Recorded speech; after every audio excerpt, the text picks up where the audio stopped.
This May, GTA 6 got delayed to next year, and people have been freaking out about it. Personally, the GTA games have never been a favorite of mine, but even I was kind of disappointed to see it get delayed. The long wait for one of the most anticipated games ever. A lot of people need to fix that GTA itch that can't be cured from playing games for the 10th time, and you might be wondering what games could cure that itch. Watch Dogs, the second best thing Ubisoft have ever made? Nah. Red Dead, too long and boring. Mafia, not enough action. Sleeping Dogs, never heard of it. Probably sucks. So what is the perfect game to play if you want the good GTA experience?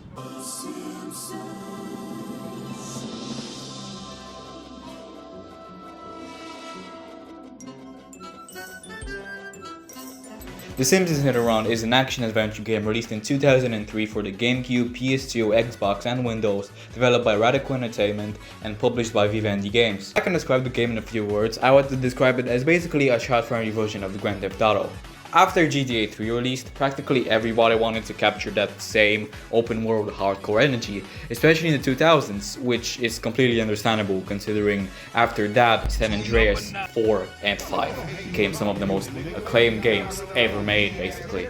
The games that spawned from that ambition to create the new GTA ranged massively in quality, making games that were very fun in their own right and created their own identity, like Just Cause for example, but also games that really did not need to exist and flopped more than Mars needs mums, like, I don't fucking know, Torrented 3. I don't have to blow my own horn. You've seen it for yourself.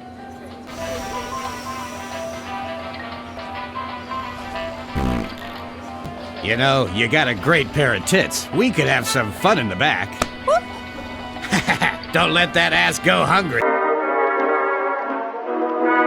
Simpsons Hit and Run came from that specific era of gaming and is pretty well remembered by people who played it a lot growing up, me included. I was way too young to have a PS2 or something, but I had it on PC and it was super fun even if I wasn't the biggest Simpsons fan, to be honest. I've watched quite a bit of episodes, but it's not like I'm gonna get every single gag that would be present. I really should binge at least some of the earlier seasons because they are really good from what I've seen, but anyway, Radical is a gaming studio that has had a weird life over the years, practically on their last legs nowadays, but you might know them for developing other Simpsons games aside from this one, like Road Rage or Skateboarding. They also did the prototype games and those weird edgy beat 'em up crash games. I know, a lot of whiplash just between these three titles alone. Sad fact about them is that they have a very large amount of canned games, many of them being sequels of all the games I just listed, so it's honestly not surprising that they're barely standing nowadays. Hit and Run was pretty well received by critics and fans alike. It seems like Radical succeeded in their goal of transforming the goofy world of The Simpsons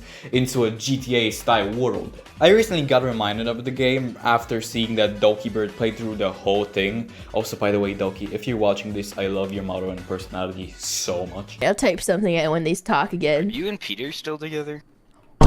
Also, remembering that I actually never finished the campaign as a kid gave me a good enough reason to try out the game again and finally beat it. I will guide you through my full breakdown of this game if you don't really give a single shit about playing it yourself, which, let's be honest, you most likely don't give a shit. When you boot up the game, you immediately see the Simpsons intro accompanied by these weird looking wasp robots that start to terrorize the people of Springfield. I think I speak for all Springfielders when I say, where is the sexy footage? Homer breaks the one that enters his house.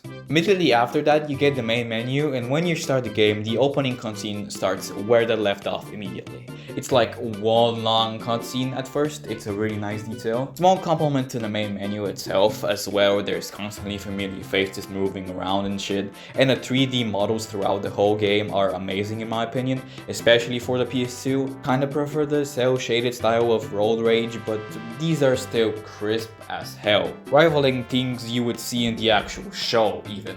After you start, Homer sees this cool ad on TV for a brand new drink called the Buzz Cola, which he decides to go grab from the store. Now we get dropped into the first of 7 levels, the suburbs of Springfield. And every person who plays this game has to do one exact thing, and that is beat your wife. Yeah, in this game you can run over and beat up literally everybody. Police officers, old people, children. The police will come if you do it enough, but you can do that like 10 times and get away scot-free. But anyway, I'm gonna try to explain the story as fast as I possibly can.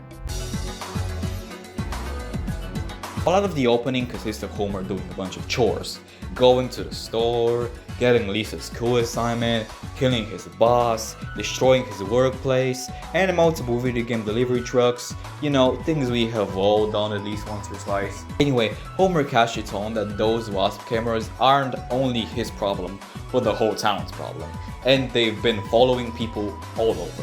Also figures out that these black vans also have something to do with it, so after he follows one and sees it enter Mr. Burns' mansion, he thinks he has something to do with it. He tracks him down, only to find out that Burns has nothing to do with it. Those black vans are pizza delivery trucks, and he is fired. Wow. Level 2 begins in downtown Springfield, with Bart wanting to buy a new game on the shelves, Bone Storm, but his search ends up unsuccessful. I wonder why. He finds out that Professor Frink has a couple copies, but will only give one to him if he helps him find a couple parts of his giant robot, Truckosaurus. Bart does a couple favors for some people, one which includes giving monkeys to a deranged scientist. Welcome home, Daddy's little angels. Now, to put electrodes in your brains. And gives all the parts to Professor Frink. He checks out the robot, almost dies in the process, and then gets abducted by aliens. Luck is not on this boy's side. Wait a minute, how is a 10-year-old allowed to drive, by the way? Level 3 begins in a harbor area with Lisa, who is looking for him. After several missions where she performs first-degree murder, she finds Bart on a ship where he can't speak a single coherent sentence. What's your favorite catchphrase? Kiss my grits. Level 4 is set back in the suburbs in the evening where you're playing as Marge this time. After seeing Bart's condition, she really wants to find out what's going on. After asking a couple people about it, she eventually goes to Grandpa Simpson, who mentions these mysterious looking crop circles that, suspiciously enough, look exactly like the logo on the new Buzz Cola cans. Marge decides to ask Apu about it, but he doesn't know where they're coming from, so she decides to destroy 3 of them back to back out of anger. This whole family can get a life sentence in jail, bro. What the fuck? Level 5 has you playing as Apu in the downtown segment because playing as a baby is too much even for this game apparently. I really miss you, Apu. Hope you come back one day, like seriously. Anyway, after performing multiple crimes with Snake, he tells Apu that delivery trucks are coming from the museum, so Apu goes there. After an altercation with this cola-charged dinosaur, they find these 2 aliens. Reveal that these guys have been using the wasp cameras to film the citizens of Springfield for a space TV show that's basically supposed to just laugh at them. And the cola makes the humans dumber, and by proxy makes them do more dumb stuff. Still, they also revealed that they're planning to dump the cola in the water supply for a special Halloween episode. In level 6, Bart is left to fend for himself after Apu gets too scared to continue. I'm sorry, sir, but I cannot speak English. I only speak Hindi. Well, you're just scared of being vaporized by the space monsters. Up, down, go hot dog, butter my undershirt, blah, blah, blah. He decides to spread the word out, so he goes to Krusty in hopes he'll broadcast it to the radio or something, but he reviews it's already too late. Bart and Homer go to the Dove Brewery and see that the aliens have already infected the water supply and are resurrecting the dead.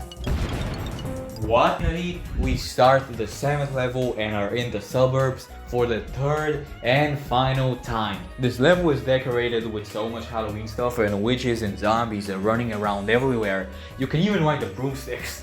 These zombies are trying, but they will never be as scary as the promotional costumes used for the Simpsons movie. I learned from Professor Frink that the alien's weakness is nuclear waste, so he shoves multiple barrels with it in their spaceship while sacrificing Grandpa Simpson in the process.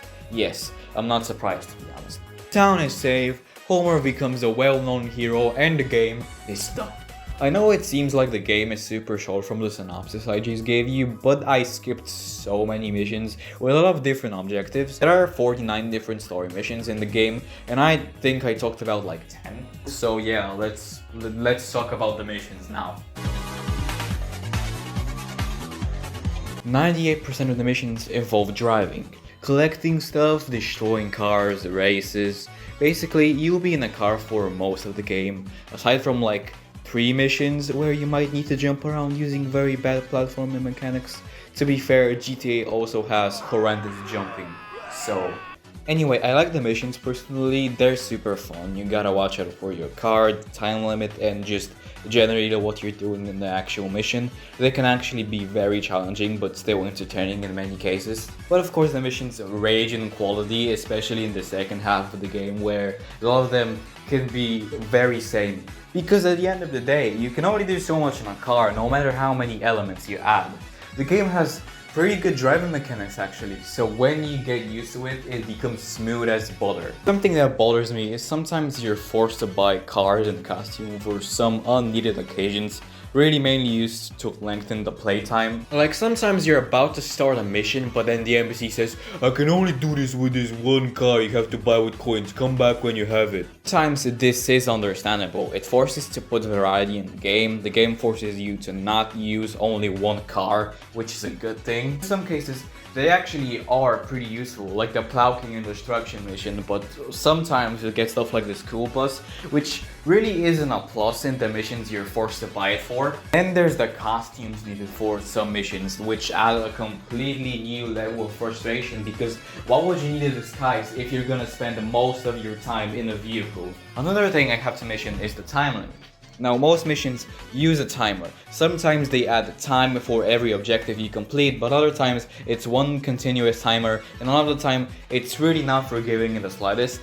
Like this one, a pool mission, which gives you 4 minutes to follow a garbage truck. After that, collect 15 pieces of trash in the car, then get out of the car and collect 10 more while using the worst platforming I've ever seen. Get back in the car and race back to the other side of the map. You probably can't put into scale how insane that is, but I'm gonna tell you, this is so much to do in just 4 minutes. And yes, it is very doable, but most of the time, it is very much by the skin of your teeth, which just says a lot. I did also say the missions are challenging, but not all of them are fair exactly. Like the very final mission in the whole game, where you're forced to drive to the other side of the map in 1 minute while simultaneously holding an object that immediately combusts the very millisecond you hit anything. It doesn't really help that when you get a hit and run, which is basically the game's equivalent of being wanted, the police are just fucking ruthless. Like they're really out here pulling juking techniques out of their ass with how much they seem to spawn out of nowhere. None of this says all of the later missions are bad just because they're unforgiving. The later levels are still fun to play through, and at the end of the day, if one specific mission is giving you that much trouble, you can always skip it, which isn't really fair, but the option does exist. Even with all of that, I still think you can enjoy the missions, and it's more of a matter of skill in many cases. You really have to get good at driving, and things like learning the maps. You can one-up the AI by using shortcuts, for example. And yeah, that now brings me to... The game doesn't have an open world per se, instead it has 3 big maps that it switches between every level. This does make sense, the game had a relatively small budget, so they probably didn't want to make a big open world with a bunch of unneeded space or anything. Heck, the final level has a part of the map blocked, probably because they didn't have the time to make everything horror themed. Even if that's the case, those maps are so detailed and colorful, they really use the small space really well, filling it with references, gags, and general things that come from the show. And there's so many little interactions throughout the place that are hidden in the background that you can just miss very easily. The maps are very well built as well, filled with shortcuts and branching paths you can use as a one-up in missions once you learn the layout, for example. A lot of open world games have a big problem with a lot of unneeded space. Having you run through just random empty fields or just shit that does look cool, I guess, but it's just 5 minutes of a very big nothing burger you have to go through before you reach the next quest marker. But this game really does use every little pixel of its map to its furthest potential, which is awesome. Within the open world, there is a bunch of other shit to do instead of just doing the story. Every level has one side mission that's pretty much the same stuff as the main mission, but a little harder, I guess. Every level also has 3 races, a time trial, a checkpoint race, and an actual race. Open world, there's also many collectibles, cards collecting silly things from the show, interactive gags, walls, cameras to destroy, and just general boxes with coins and stuff like that. All of these are for 100% completion of the level and the game. There's also races against the Italian Mafia, but those aren't important for anything. So, there's also hidden cars within every level, like a monster truck, a toy car, a broken train, and a couple more. Getting the cars is also worth the time, because there's a gameplay reason with the stats and the fact that these are all cars that have been featured in the show. I feel like they made a good choice by putting only one side mission in every level, because it would have felt useless putting 10 of them, for example, especially since they're literally the exact same thing as the main. If you're a completionist and really want to see every reference this game has, I don't think you have a bad time doing any of these, trust me. Since I'm already here, I might as well talk about the multiplayer mode that you can choose in the main menu. Racing, again, but this time in a top-down perspective. Maybe you had a cool thought a multi-screen thing would have been too chaotic and confusing for the little kids, so they made it look like a PS1 Micro Machines looking thing. I mean, Kirby Air Ride had pretty much the exact same thing. Maybe it was the trend back then. Despite the writing of the game supposedly being closely worked on by Simpsons writers, the voice cast, and Matt Groening, you'd be surprised that most of the dialogue is actually written by employees at Radical. While I do think most of the dialogue is a lot more slapsticky than the usual Simpsons episode, at least for its time, I still think every character is very true to the source material and is just good writing, like in general. I think it just feels authentic in a way. You can tell the people who wrote this were massive Simpsons fans. I would completely believe you if you told me the game was written by actual Simpsons writers who have been working on the show for years. Even if you aren't an actual Simpsons fan, you will enjoy the writing and the jokes. It's very fun. After all that, I think The Simpsons Hit and Run is a really good game. It has things that can tick you off, but overall, it's a pretty good experience, especially if you're a fan of both The Simpsons and GTA. I don't know, it's just been stuck in my head after I replayed it recently, so I thought I might as well talk about it for like 20 minutes. So yeah, believe in yourself, always have a smile on your face, you get through anything. Hope you enjoyed the video.